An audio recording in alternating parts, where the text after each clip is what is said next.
허환구의 라디오 오늘. 여러분 안녕하십니까, 허환구입니다. 제6호 태풍 카눈이 계속해서 북상 중입니다.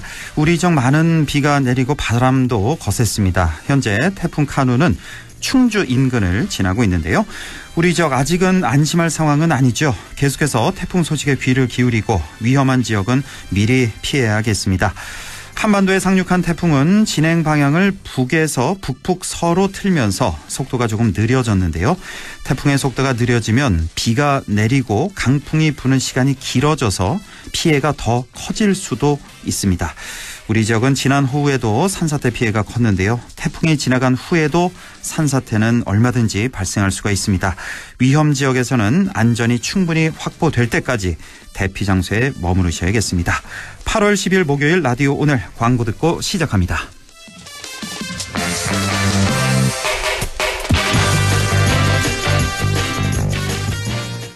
차도 그렇고 가전도 바꿀 때가 됐는데 좋은 방법이 없을까? 있습니다. 이 모든 혜택을 KG 모빌리티에서 토레스 탄생 1주년 기념 특별한정 차량 구매 시 빔 프로젝터, 건조기, 식기세척기, 로봇 청소기 중 하나를 추가 증정. 그리고 선수율 없는 무이자 혜택도. 8월 토레스 구매의 최고의 기회. 지금 KG 모빌리티 전 시장에서. 파견 아닙니다.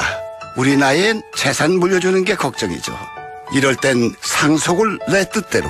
하나은행 리빙 트러스트. 10년 이상의 신탁 노하우, 전문가의 맞춤 상속 설계.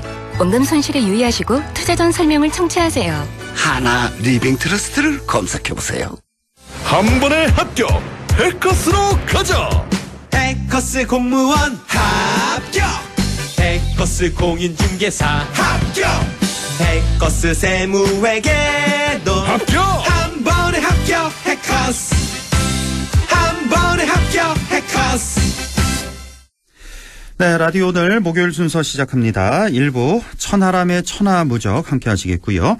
2부 이슈 오늘에서는 한국국학진흥원 2023년 정기기획전 모두의 글자 한글 특별전이 열리고 있습니다.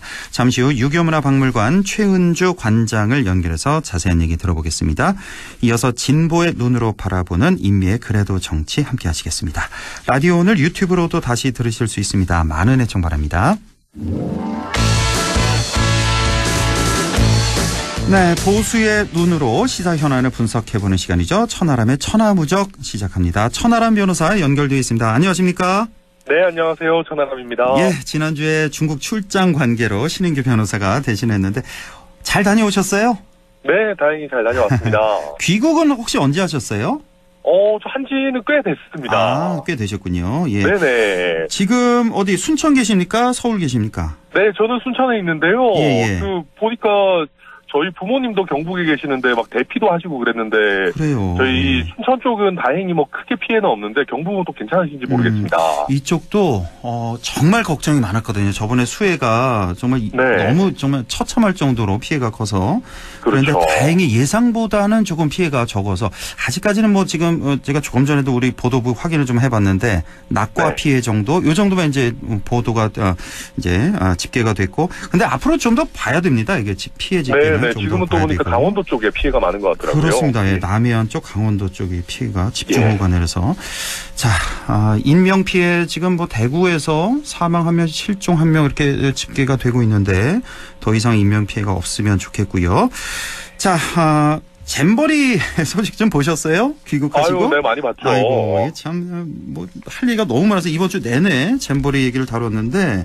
네. 자, 전체적으로 이 잼버리 사태 어떻게 보셨어요?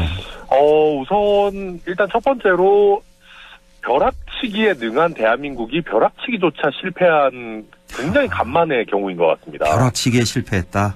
제가 사실은 한 6월 정도에 이제 해당 잼버리 부지가 이제 부안에 있는데 그쪽에 새만금 쪽에 일이 있어가지고 지나가면서 너무 허허벌판이라 가지고 여기서 제대로 할 수 있을까라는 걱정을 했었는데 그래도 우리 대한민국이 사실 어떻게든 하면 하는 민족이고, 그렇죠. 또 약간 빨리빨리 이런 거에 능하다 보니까 이제 막판 벼락치기 이런 거 사실 잘하잖아요. 그렇습니다. 네. 저도 어떻게든 되겠지 생각을 했었는데, 어떻게 안 된 뭔가 어떤 그런 좀 몇 안 되는 경우인 것 같고요. 예. 그 다음에 제가 한 가지 얘기하고 싶은 것은, 물론 대부분의 국민들은 그렇게 생각 안 하시겠습니다만은, 온라인 공간에서 이번에 새만금 잼버리 실패를 뭐 하나의 계기로 해가지고 좀 전라도 혐오 이런 것들이 좀 지나치게 있는 것 같아요. 그거는 정말 말이 안 됩니다. 예, 말이 안 되고, 물론 제가 봐도 이제 전라도에 있는 일부 정치인들, 특히나 잼버리에는 별로 관심이 없고 잼버리를 빌미로 해가지고 약간 과도한 예산 확보에만 좀 혈안이 되어 있었던 정치인들은 좀 뭐 비판이 필요할 수 있겠지만은 사실 우리가 냉정하게 얘기해 보면은 모든 국제 대회가 대부분 해당 지역의 지역 발전 예산과 다 결합이 돼 있거든요.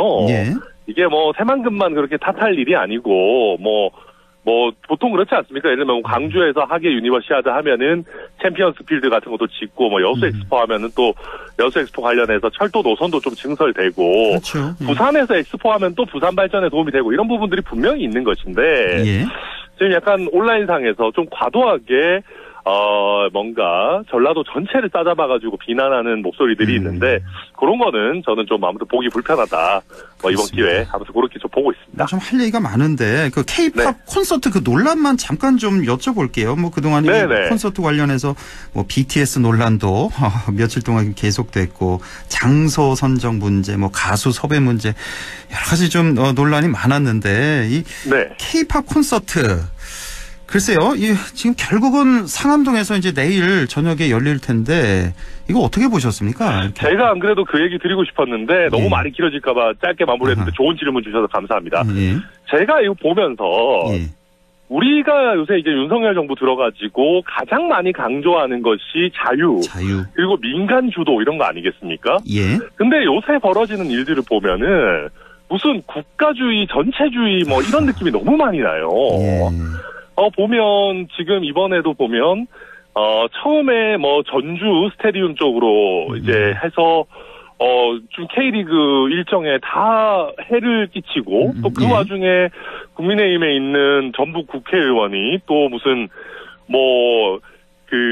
지금 너무 그렇게 전북 현대 같은 경우에 너무 그렇게 이기적인 거 아니냐라는 얘기 하는데, 그게 말이 안 되는 얘기지 않습니까? 물론 국가적인 행사가 중요하지만은 그게 어떤 민간 어떤 K리그 구단이나 아니면 민간 기업이나 대학이나 이런데 무조건 폐를 끼치는 걸 다 정당화하는 건 아니잖아요. 그렇습니다. 그래서 지금도 이러지는 거 보면은 무슨 대기업의 연수원들, 대학의 기숙사들 무슨 맡겨놓은 것처럼 차출을 하는데 이런 것들은 좀 너무 궁시대적이다. 그리고 K-팝 콘서트 같은 경우도 무슨 왜 국회의원이 BTS를 섭외해야 마라 그런 얘기를 합니까? 무슨 그런 것들을 전체적으로 보면 아직까지 우리 그 보수 진영이 자유 얘기는 많이 하지만은 정작 그런 부분에 대해서 이해도가 굉장히 떨어지는 거 아닌가. 그런 아쉬움이 좀 많이 남습니다. 자, 김현숙 여가부 장관 같은 경우 저는 지금 제일 먼저 떠오르는 게 이번 잼버리 대회 대한민국의 위기 대응 역량을 보여줬다. 뭐 이렇게 발언해서 상당히 비판의 목소리를 듣고 있고 분명히 이분은 이제 뭐 경질이 될 것 같고요. 그게 뭐 지금 당장일지 뭐 일주일 후일지 그런 차이만 좀 있을 것 같은데 자, 이 책임론에 대해서도 좀 여쭤보고 싶습니다. 지금 정부 여당은 전 정부 책임론까지 제기하고 있는 상황인데 자, 책임 누구에게 어떻게 책임을 물어야 된다고 생각하십니까? 우선 전 정부 책임론은 정말 안 했으면 좋겠습니다. 왜 그러냐 하면은, 일단은 윤석열 대통령께서 개영식에 가신 이상, 정정부 책임만 얘기할 수가 없습니다. 잘 됐으면은 사실은 플러스적인 요소는 또 윤 대통령께서 받았을 거 아니겠습니까? 그래서 만약에, 윤 대통령께서 개영식에 불참하시고, 아니면, 이거 전북 새만금 잼버리 안 될 것 같으니까 아예 장소를 옮기자. 그런 정도의 어떤 플랜 B를 얘기를 했었다면은 또 모르겠지만은 어찌됐든 1년 이상 최종 준비를 담당했던 우리 정부와 여당에서 전 정부 탓을 하는 거는 좀 적절하지 않다라고 보여지고요.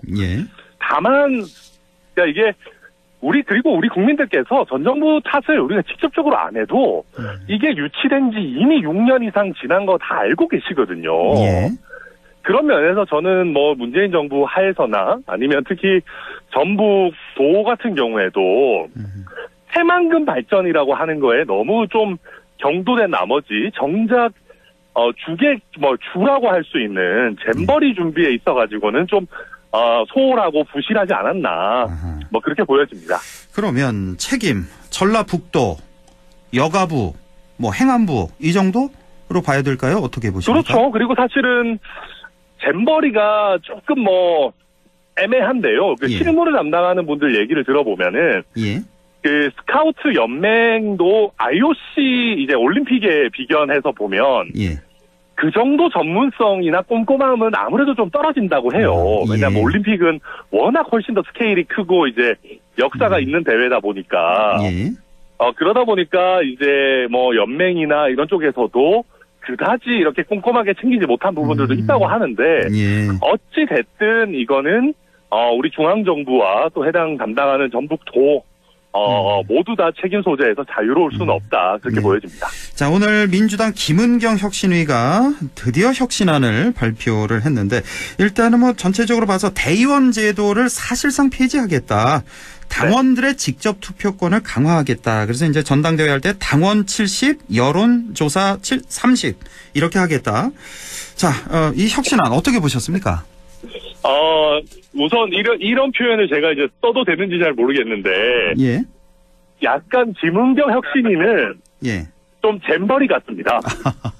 잼버리 같은 혁신이다. 이게 이제 뭐 잼버리가 어느 정도 실패한 걸로 우리 국민들의 공감대가 있으니까 제가 말씀드리는 거지만은 예. 제가 기존에도 말씀드렸지만 김은경 혁신위는 초창기에 치고 나가지 못한 이상 이미 망했습니다. 예. 근데 지금 김은경 혁신위가 마지막으로 마치 그 K-팝 콘서트 화려하게 해가지고 잼버리의 실패를 덮으려고 하듯이 아하. 막판에 뭔가 그래도 나름대로 임팩트 있는 걸 던져가지고 뭐라도 한 것 같은 모양새를 내려고 하는 거거든요. 예, 근데 죄송한 얘기지만은 이거 지금 발표해봤자 채택도 안 될 겁니다. 아, 그렇습니까? 채택도 안 될 것 같습니까? 이게 왜냐하면 지금 이 전체적인 대의원 구조라든지 이 현역 의원들의 생각들이 보면 예. 대의원 제도를 약간은 완화해야 된다라는 생각들이 있습니다. 예.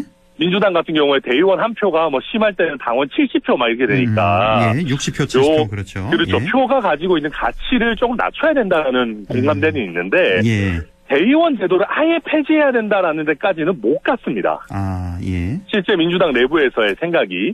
그런 상황에서 대의원 제도를 조금 완화합시다라고 하면은 제가 아까 K-팝 콘서트라고 표현했는데 네. 임팩트가 떨어지다 보니까 못 받아들여질 거 알면서 화려하게 지른 거거든요. 예. 네, 그런 거 봤을 때는 오히려 현실적으로 채택될 가능성 자체는 매우 낮다. 좀 예. 약간 유야무야 흐지부지하게 끝나는 그런 상황이 되지 않겠나 그렇게 예. 예상이 됩니다. 자, 김태우 전 강서구청장이 광복절 특사 명단에 포함됐다는 소식이 전해지고 있습니다. 네. 자, 최종 판결 3개월 만이라면서요, 이게 특사에 포함된 게. 자, 그렇습니다. 그러자 이제 원인 제공자가 또다시 출마하나 사법부 판단을 무시하는 거냐.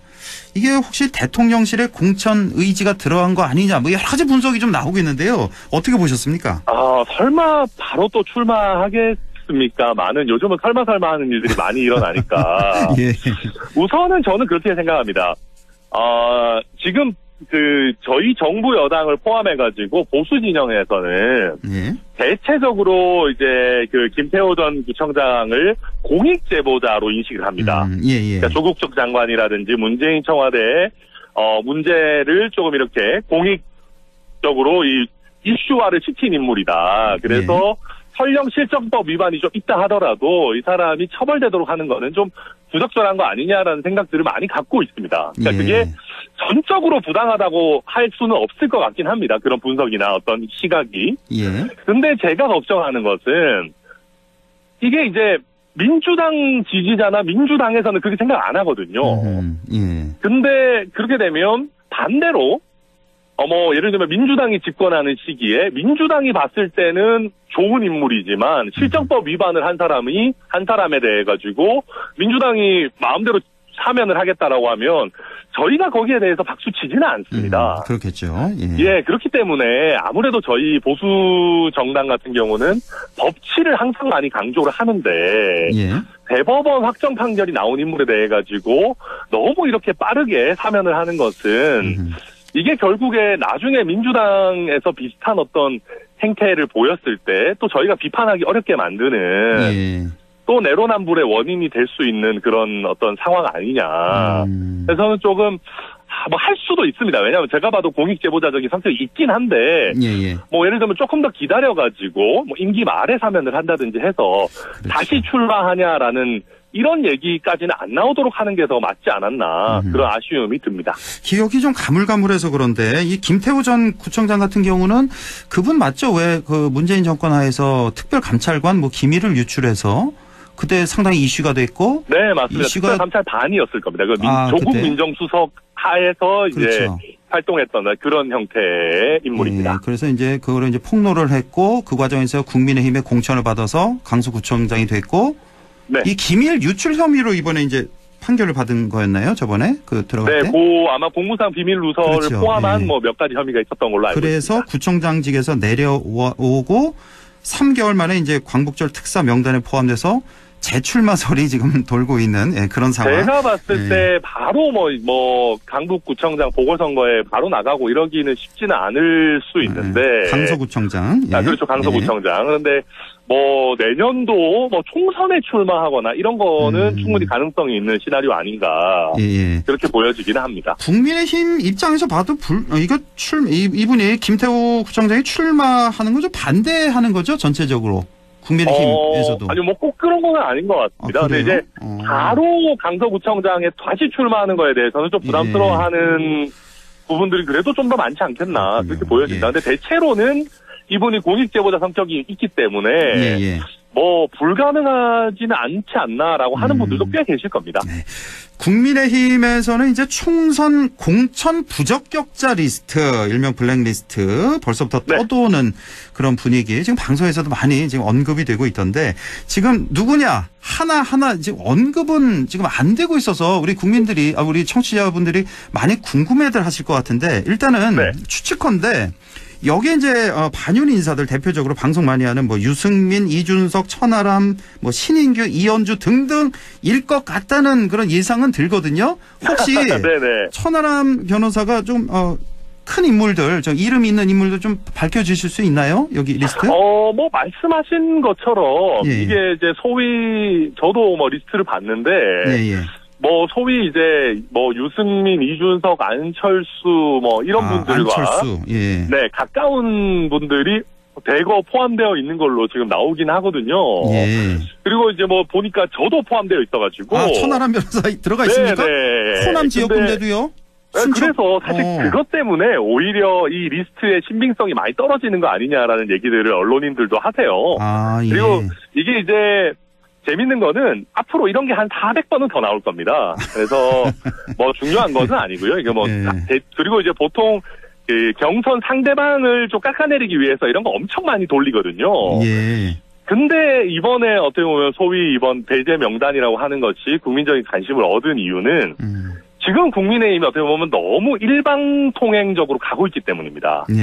약간 소위 친윤, 뭐 찐윤 이런 쪽으로 너무 이렇게 가고 뭐 이준석, 유승민, 안철수, 홍준표 뭐 이런 분들을 너무 배제하는 거 아니냐. 그런 분위기로 지금 좀 가고 있기 때문에 이 리스트가 더 화제가 됐던 좀 씁쓸한 뭐 그런 상황이고요. 근데 실제로 근데 경선 내지는 공천 시즌이 다가오면 제가 봤을 때는 뭐 그렇게 하기는 쉽지 않을 거다 그렇게 예상합니다. 그렇군요.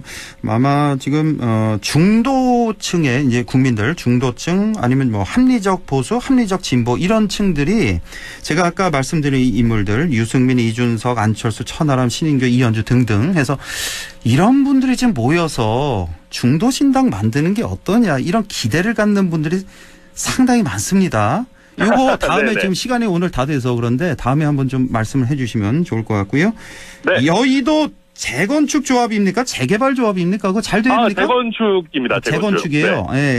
잘 돼갑니까? 뭐 언제 시작을 하시죠? 이거를? 저희가 이미 유튜브 채널은 시작은 했고요. 이게 이제 저희가 정책 얘기를 조금 뭐랄까 막 맨날 싸우고 이런 거 말고 좀 차분하게 정책적인 대안들을 이야기해보자 해가지고 저랑 이준석 대표랑 또 이기인 경기도 의원이랑 같이 차분하게 이미 하고 있습니다. 아, 그렇군요. 예. 네. 자, 다음 주에 또 연결하겠습니다. 지금까지 천하람 변호사와 함께했습니다. 고맙습니다. 네, 감사합니다. 네, 라디오 오늘 2부에서 뵙겠습니다.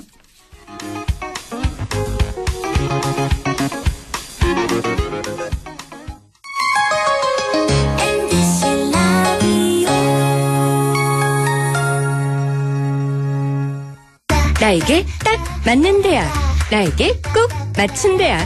나만의 경쟁력을 원한다면 안동과학대학교로 오라. 시대에 딱 취업 중심 실전학과, 학생의 꼭 현장 중심 실무교육, 취업에 맞춤, 내 꿈에 맞춤. 나의 드림핏 안동과학대학교. 퇴직연금 며칠 넣으실 거예요? 1950일이요. 20-30년을 쭉 함께하는 퇴직연금 리스크 관리가 가장 중요합니다. ETF, TDF 등 경쟁력 있는 상품으로 글로벌 자산 배분과 장기 투자의 원칙대로 퇴직연금 파트너는 미래에셋증권이어야 합니다. 원금 손실에 유의하시고 투자 전 상품 설명서 및 약관을 꼭 읽어보세요. 안녕하세요. 전국민 안전 캠페인 홍보대사 오나라입니다. 서두르다가 안전사고 겪은 분들 많죠? 그래서 빨리빨리 하기 전에 5초만 안전습관 캠페인을 시작합니다. 에스컬레이터로 뛰어들기 전에 5초만, 멈춘 후에 손잡이 꼭 잡고 타기, 슬금슬금 우회전하기 전에 5초만, 확실히 멈추고 주의 살피기, 이륜차 타기 전에 5초만, 헬멧 확인하고 출발하기. 빨리빨리 하기 전에 5초만 멈추면 모두의 안전이 계속됩니다. 다 함께 시작해볼까요? 나부터 5초만. 5초만. 공익광고협의회.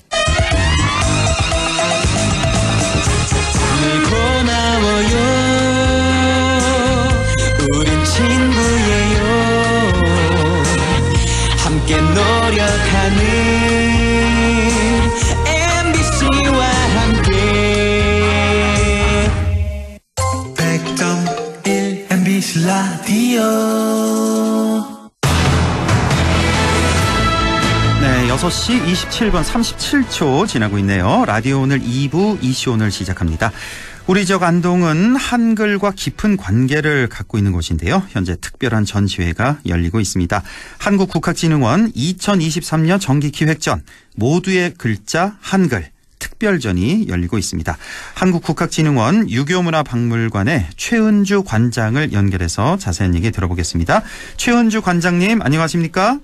네, 안녕하세요. 최은주입니다. 네, 수고 많으십니다. 지금 모두의 글자 한글이라는 제목의 특별전이 열리고 있는데요. 이게 어떤 전시회인지 소개 먼저 좀 해주시죠. 네, 한글은 우리가 일상에서 당연하게 익히고 자연스럽게 쓰는 문자입니다. 그러나 정작 그 탄생과 보급의 과정 속에서 치열하게 지켜온 한글의 역사를 우리가 종종 잊고 사는 것 같습니다.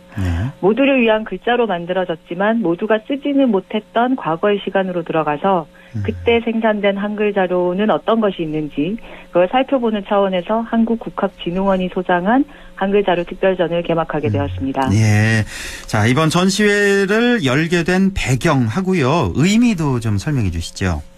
네, 잘 알고 계시듯이 한글이 만들어지기 전에도 후에도 문자는 한문 중심으로 사용했습니다. 그래서 본원에 기탁된 63만 점의 전통 기록유산 또한 대부분 한문으로 기록된 것들입니다. 앞에서도 말씀드렸지만 이번 전시는 이렇게 넘치는 한문 중심의 국학 자료들 속에 어떤 한글 자료들이 남아있는지 더불어 그 의미는 무엇인지 알리는 것이었습니다. 한문 위주의 시대의 중앙정부의 한글 보급 노력은 어떠했고 근대 전환기와 일제강점기의 한글 교육은 어떠했으며 그 속에서 배우고 익힌 한글을 사람들은 일상에서 어떻게 사용했는지 그 생생한 현장을 담아내려 하였습니다. 아, 그렇군요. 네. 이 특별전 쭉 한번 자세히 다 둘러보는데 시간은 어느 정도나 걸릴까요? 작품이 많이 전시되어 있나요? 네, 작품이 좀 적지는 않습니다. 7부까지 되어 있는데요. 그래도 꼼꼼히 살펴보신다면 한 30-40분 정도는 걸리실 거라고 생각합니다. 그렇군요. 예. 네. 자, 이번 전시 한글 자료만을 전시한다는 점에서 더 각별하다고 들었습니다. 자, 어떤 작품들이 전시되어 있습니까? 네, 이 대부분 한국국학진흥원에서만 볼 수 있는 한글 자료들을 전시하고 있습니다. 예. 말씀드렸듯이 일부에서는 한글 창제 후에 정부가 펼친 한글 보급의 노력을 조명했는데요. 특히 왕실에서 가능한 다양한 종류의 언해본들, 이제 구급 간이방이라든지 언해 두창지교, 그리고 소학언해, 사서언해 등 좀 유명한 책들인데 아마 직접 만나보실 수 있고요. 예. 소학언해와 사서언해의 경우에는 그 선조의 명으로 교정청에서 가능한 초간본입니다. 그리고 그것을 도산서원에 직접 내린 내사본이거든요. 네. 이분은 이제 업문일치의 시대로 접어들 때 민간 대상 한글 교육이 어떻게 이루어졌는지 교과서 중심으로 구성해 보았고, 특히 이제 1865년에 우리나라 최초의 관찬 국어 교과서부터 일제 강점기 때의 교과서, 그리고 광복 후에 편찬된 한글 문법서까지 역사적 맥락에 따라서 자료들을 감상하실 수가 있습니다. 아이고, 정말 예, 다양한 자료들 많이 있을 것 같네요. 예. 네. 자, 3부 제가 좀 얘기 더 해도 되나요? 아, 예, 그럼요. 예. 네네. 3부는 보기 힘든 한글 자료들을 전시했는데요. 예. 이게 저희가 이번에 이제 그 강우진이라는 사람의 참집 감영록 같은 경우에는 그 18세기 당시에 전국 각 지역의 사투리를 한글로 표기한 책이라는 점에서 국어학자들이 관심을 많이 보이고 있고, 예. 뒤에도 이제 뭐 말씀을 드릴 수 있겠지만 그 서해 류정룡의 육세선 류운이 며느리 연한이 씨에게 보낸 50통의 편지라든가 또는 내방가사, 그리고 이제 그 외에 다양하게 기록된 한글 문서, 그리고 이제 마지막으로 7부는 이 지역의 학자이자 문인인 농암 이현보, 태계 이황, 송암 권호문, 갈봉 김득연, 이분들이 여기에서 상당히 유명하신 분들인데, 이 영남가단의 시조와 가사 작품이 대학 수학능력시험에 좀 단골 출제 문제들이거든요. 그래요? 그래서 그걸 유물과 함께 좀 조명해 보았습니다. 아이고, 예, 그렇군요.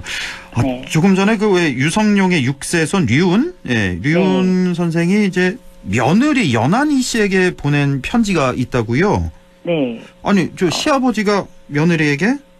네. 이거 무슨 편지를 그렇게 많이 보냈을까요? 어떤 내용이에요? 네, 저희도 이제 이 편지를 보면서 상당히 흥미로웠는데요. 예. 이 1759년에 약 한 1년 동안 그 시아버지 류운이 그 연한이 씨에게 보낸 43통의 편지를 일단 같이 전시를 했습니다. 이제 그보다 보낸 편지가 더 많기는 한데, 근데 이제 이때 시아버지 류운은 일금부 도사에 임명되어서 서울살이 중이었고, 연한이 씨는 성안 이 지역의 차녀로서 서울 출신이었고, 결혼 후에도 당분간은 서울 친정 내 거주 중이었습니다. 그때 이제 서울 친정에 기거하면서 시아버지의 관직 생활을 뒷바라지했던 것 같습니다. 아, 예. 네.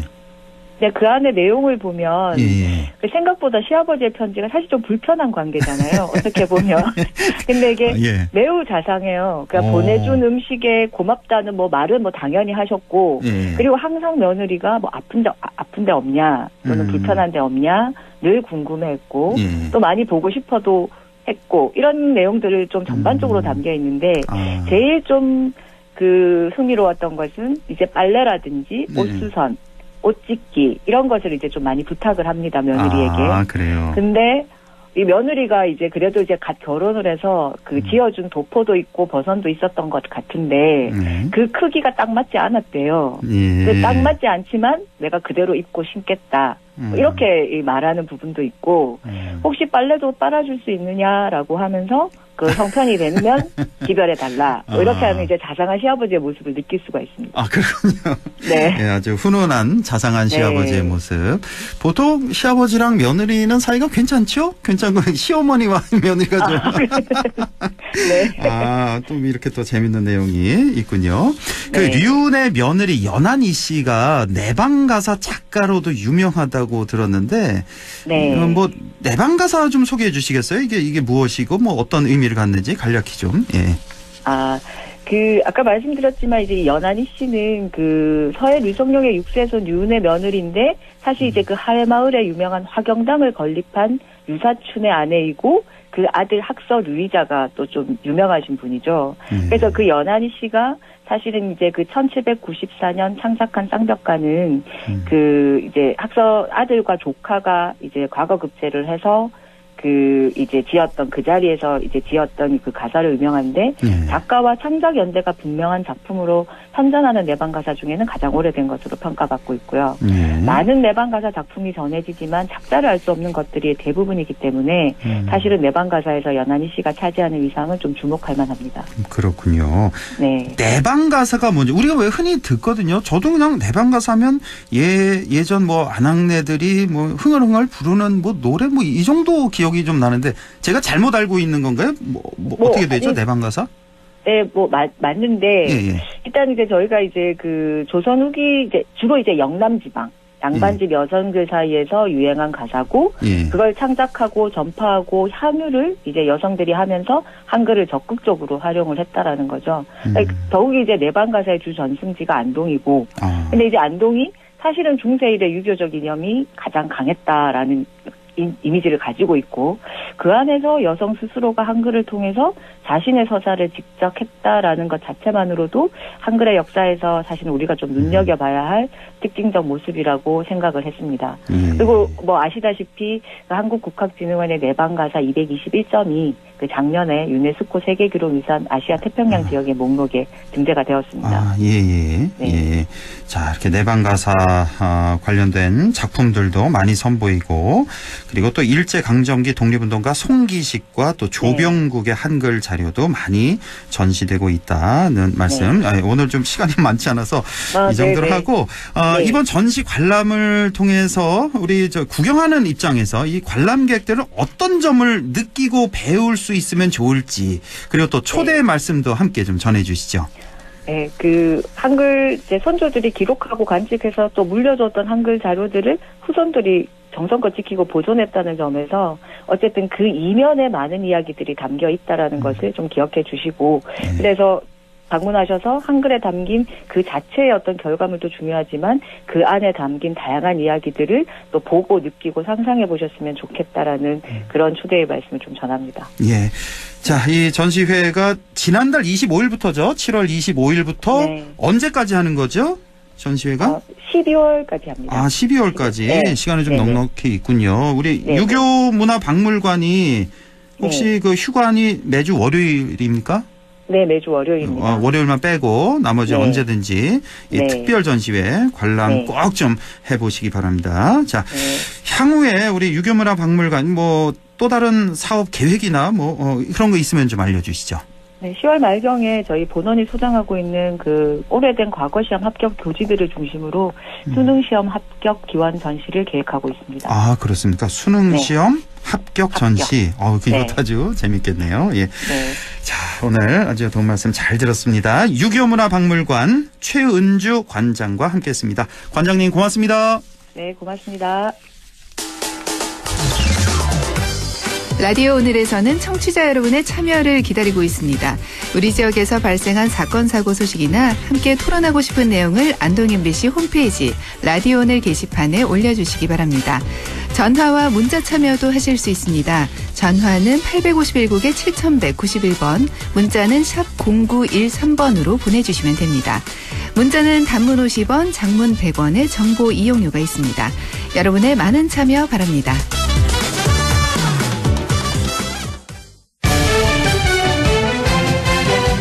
임미의 그래도 정치 시작합니다. 이번에는 진보의 눈으로 좀 바라보겠습니다. 더불어민주당 경북도당 임미애 위원장 연결되어 있습니다. 안녕하십니까?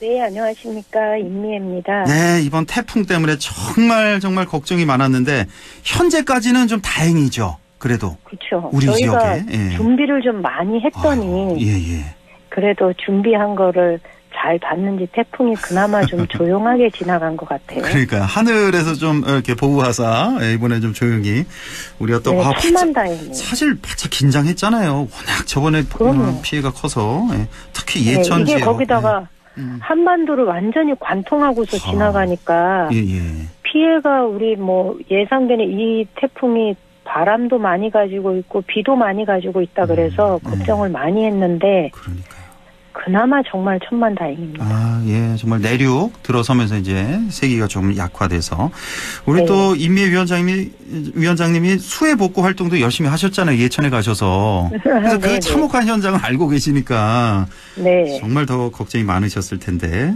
그나마 좀 천만다행이고 근데 또 몰라요. 아직 완전히 간 게 아니기 때문에 또 피해도 그렇죠. 또 집계를 해봐야 되고 곳에 네. 따라 또 피해가 있을 네. 수도 있고. 예. 경북은 그래도 아직까지 이렇다 할 피해 보고가 그렇게 많이 되지 않았고 그렇습니다. 구미에서 반송이 쓰러졌다는 얘기가 있어요. 한 400년 된 반송이. 예. 그래서 아직 이렇다 할 피해 집계 상황이 크게 두드러진 게 없어서 좀 조마조마한 마음으로 기다리고 있는 거죠. 그런 400년 된 나무 이렇게 쓰러지는 거 보면 저는 참 신기해요. 그 뿌리가 얼마나 깊이 박혀 있을 텐데 그 나무를 쓰러뜨릴 정도의 바람색이라는 게 정말 상상도 안 가네요, 정말. 예. 그렇죠. 근데 비가 와서 땅이 좀 많이 물러진 상태니까 뿌리가 많이 좀 들썩었겠죠. 그러니까요. 예. 네.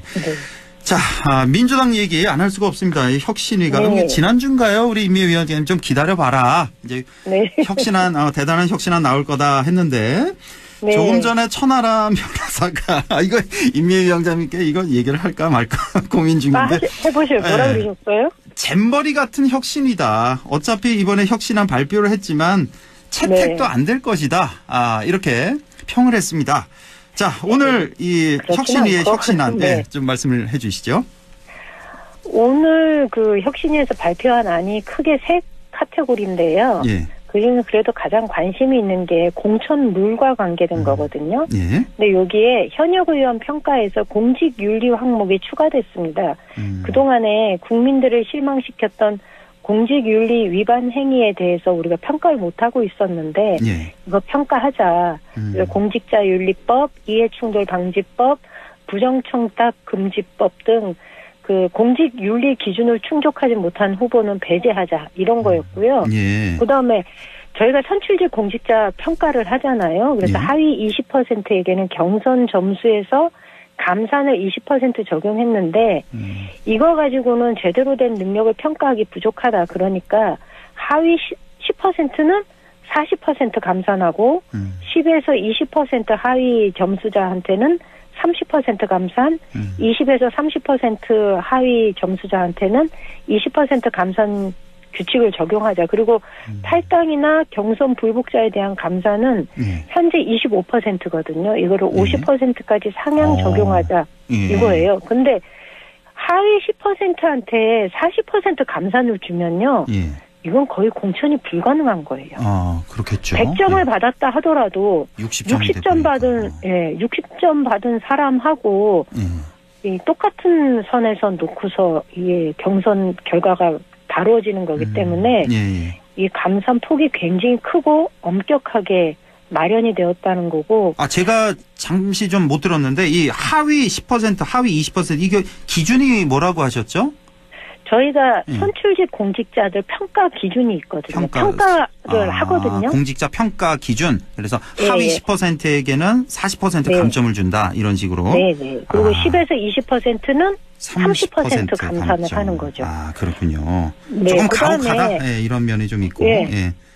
또 하나 이게 좀 저희가 관심 있게 봐야 되는 거는 저희 민주당이 이번에는 좀 대폭 물갈이를 좀 해야 된다 이런 요구들이 국민들 사이에서 좀 있잖아요. 그런데 여기에서 혁신위가 발표한 것 중에 보면 다음번에 공천을 할 때는 미래 의제와 미래 대표성을 가진 사람을 공천해야 된다 이런 얘기가 있어요. 그런데 미래 의제라는 거는 뭐 여러 가지가 있겠지만 초저출생, 초고령화, 지역 소멸, 기후 위기, 뭐 글로벌 보건안보 등등 이런 것과 관련된 전문성을 지닌 사람들을 그 사람들한테 기회를 열어놔야 된다. 국민들이 그 사람들을 뽑을 수 있도록 해야 된다라는 게 이 공천 룰의 주요 내용으로 좀 담겼습니다. 그렇군요. 자, 일단 공천 룰 설명을 쭉 해주셨고 대의원제 폐지 이 말이 지금 키워드인 것 같습니다. 자, 이게 말들이 많은데 이제 보니까 친명계 측에서는 이거 민주주의 확립이다 찬성의 입장, 비명계 측에서는 이거 개딸 영향력 키우는 거 아니냐 반대. 자, 이렇게 보도가 되고 있던데 어떻게 보십니까? 이거 굉장히 논란이 많았죠. 국민들한테는 별로 관심이 없는 사항인데 당원들 사이에서는 이게 굉장히 논란이 많았던 내용이에요. 예. 이 내용이 저희가 실제로 대의원들한테 표를 이제 가중치를 주는 거는 전당대회 때 이게 가중치가 주어지는 거였거든요. 한 표가 뭐 60표, 70표 이렇게 되는 그렇죠, 거죠. 그렇죠. 대의원이. 예, 그래서 이거를 좀 조정해야 안 되겠냐. 그래서 이번에 얘기된 거는 전당대회, 그러니까 당대표하고 최고위원을 선출할 때 권리당원 1인 1표. 그러니까 다시 말하면 대의원들의 표도 1인 1표로 둔 거예요. 아, 그래요? 그리고 예, 여론조사 30%. 이렇게 반영해서 뽑자 그랬으니까 대의원들의 가중치를 인정하지 않은 거고요. 이게 어떻게 보면 당세가 약한 이제 경북의 경우 당내 경선에서 불리한 면이 있기는 있습니다. 우리는 권리당원 숫자가 15,000인데 전라남도는 권리당원 숫자가 30만이거든요. 아, 그 정도예요. 예, 그럼 당내 경선을 할 때 당대표 후보가 경북에 무슨 관심이 있겠냐 이런 걱정은 좀 있습니다. 그런데 저는 지금 이 문제는 유불리를 떠나서 갑론을박하거나 뭐 이럴 것이 아니라 혁신이 제안을 지금은 전격 수용하고 나서야 되는 게 지금 민주당이 해야 할 일이다. 뭐 경북 입장에서 불리한 측면은 있습니다. 그러나 이거 갖고 우리가 막 이래저래 따지기 시작하면 가뜩이나 지금 혁신이를 두고 민주당에 대한 실망감이 굉장히 커져 있는 상황인데 국민적 신뢰를 조금이라도 회복하려면 저는 전격 수용하고 의원들이 더 이상 이 문제 가지고 싸우지 않았으면 좋겠습니다. 그래요. 이제 임미애 위원장님 생각이시고 그러면 아까 뭐 천하람 변호사 이거 어차피 채택 안 될 거라고 예상을 하던데 자 이걸 그러면 뭐 민주당 최고위에서 결정합니까? 아니면 당 이재명 대표가 결정합니까? 어떻게 받아들이게 되는 거죠? 그럼 혁신안을? 이게 뭐 최고위에서 이게 논의가 될 거고요. 예. 그러면 아마 의총에서 이것이 의총에서 안건으로 결정. 다뤄지겠지요. 아 그래요. 투표를 또 하겠군요. 그러면. 만약에 의원들? 이게 전격적으로 의총에서 받아들여지면 굳이 제가 볼 때는 당원 투표나 이런 거 가지 않아도 나중에 이제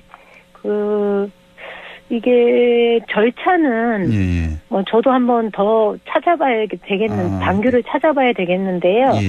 요거는 굳이 당원 전당원 투표로 가지 않아도 의총에서 합의가 되면은 나중에 문자로 아마 저희가 투표를 하게 될 가능성이 있습니다. 전당대회 룰을 이렇게 바꾸겠다라고 저희가 카톡을 통한 뭐 당원 투표는 할 수 있을 겁니다. 근데 또 예상컨대 또 의총 과정에서 또 시끌시끌할 것 같은데요. 또 비명계에서 못 받아들이겠다. 그러지는 않았으면 좋겠습니다. 이게 뭐 우리 입장에서 경북 입장에서는 불리한 건 맞습니다. 그러나 그래도 뭐 1인 1표의 민주주의 원칙을 구현한 측면에서 어차피 조정은 좀 봐야 됐거든요. 그러니 그냥 받아주자 이거죠. 그러니까 불리한 입장에 있는 경북도당 위원장조차도 이번 혁신안은 그냥 받아들이고 미래로 나아가자. 지금 이럴 때가 아니다 이거군요. 그러니까 민주당에서. 지금 더 이상 싸울 때가 아니다. 자, 잼버리 얘기 좀 해볼까요? 어떻게 할까요? 이거 뭐 한 일주일 내내 해서요. 그 K-팝 콘서트만 좀 얘기를 해보죠. 이걸 두고 뭐 우리 임미애 위원장님 하실 말씀 많을 것 같은데 어떻게 보셨습니까? 이거 너무 우왕좌왕 해가지고 잼버리 자체가 그래서 좀 그 세계 청소년들한테 대단히 미안한데 이게 K-팝 콘서트를 두고서도 사실은 잼버리 진행 과정 문제를 국가적인 환대 뭐 공연 선물로 만회하려는 것 아닌가라는 이야기들이 실제로 있거든요. 그리고 이게 원래는 이게 6일인가요? 하기로 했던 거를 폭염으로 미뤘다가 그렇습니다. 11일 날. 그런데 장소도 왔다 갔다 했잖아요. 전주에서 갔다가 또 저 야구장 고척돔으로 갔다가 뭐 또 상암으로 갔다가 뭐 그랬죠. 그런데 이게 전주 월드컵 경기장에서 처음에 하겠다고 발표했을 때 전라북도 뭐라 그래야 되지? 전북 현대팀 감독이 살다 이런 경우 처음 본다 이러면서 항의도 했고 팬들도 잼버리도 망치고 전북도 망치고 뭐 이런 현수막 들고서 시위도 했거든요. 경기를. 근데 이게 저는 장소가 이렇게 왔다 갔다 변경된 거를 문제 삼기보다는 걱정이 있습니다. 뭐냐면 하남 월드컵 경기장으로 변경이 됐는데요. 네. 여기 경기장 잔디가 10억 원이 넘게 들었다고 하거든요. 이거 관리 굉장히 네. 굉장히 신경을 많이 썼다면서요. 네, 그런데 어쨌거나 4만 명이 넘는 그 잼버리 참가자들이 K 콘서트를 보려면은 이 잔디 구장에 내려가서 이거 콘서트를 해야 되잖아요. 그렇죠. 밑에 의자 쫙 깔겠죠. 밑에도. 예, 잔디. 경기장 잔디 훼손 문제도 심각하고요. 거기다가 보통 한 무대 설치에 일주일 정도가 소요된다고 하거든요. 그렇죠. 그런데 이런 행사장 무대 설치가 단 이틀 만에 설치가 되어야 되는 거예요. 그러면 무대의 안전성 문제도 저는 이게 걱정이 좀 됩니다. 맞습니다. 그래서 거기다가 이게 공연 기획사들이 6일로 예정되었던 K-팝 스타들의 일정이 이제 다시 11일로 잡아야 되는 건데 물론 18개 팀이 출연하기로 확정됐다라고는 하지만 너무나 일방적인 거죠. 옛날에 권위주의 국가 시대에 정부가 이렇게 해 하면은 따르고 소위 까라면 까고 이런 시절이 아니지 않습니까? 그런데 이렇게 일방적으로 모든 것을 변경하고 통보하고 하는 방식으로 일을 진행하는 게 대한민국 국가 위상에 좀 맞지 않다. 이런 생각이 좀 듭니다. 대표적으로 BTS 섭외 논란 이것도 아주 시끌시끌했고요. 자, 그러면 이것도 BTS도 팬들이 이거 성명서까지 냈잖아요. 아, 성명서도 냈었어요? 아미 측에서?